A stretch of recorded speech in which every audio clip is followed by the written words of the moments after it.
You are hauling a heavy load in your diesel truck, leaning into the throttle, when suddenly the engine completely falls on its face. Thick black soot starts pouring out of the tailpipe, and the whole cabin fills with the incredibly strong, distinct smell of raw diesel fuel. That terrifying loss of power and the unmistakable fuel odor are major warning signs that your engine computer has triggered a P0148 trouble code, which points straight to a critical fuel delivery error inside your high-pressure diesel fuel system. To truly understand the gravity of this code, you have to realize that modern clean-burning diesel engines do not operate at the normal pressures you see in a gas car. They use a mechanical high-pressure supply pump to compress fuel to mind-blowing pressures right before injecting it directly into the combustion chambers. The computer relies on an electronic fuel control actuator and a dedicated pressure sensor to constantly monitor and adjust this extreme system on the fly. When the computer detects that the actual fuel pressure is suddenly dropping way too low or spiking dangerously high,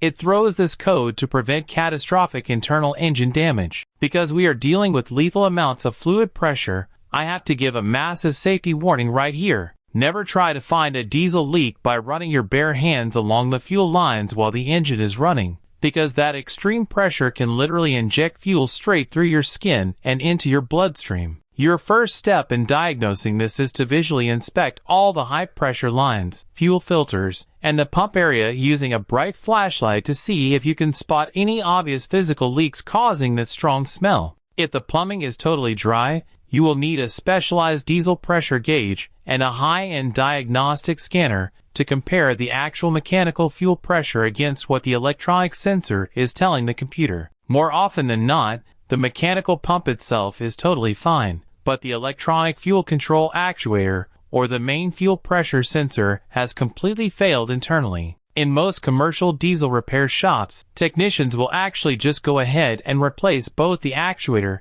and the pressure sensor right off the bat, simply because they fail so incredibly often and are relatively easy to access. If those fresh sensors still do not restore your heavy hauling power, you will have to dig much deeper into the main fuel pump power supply relays and verify the wiring harness.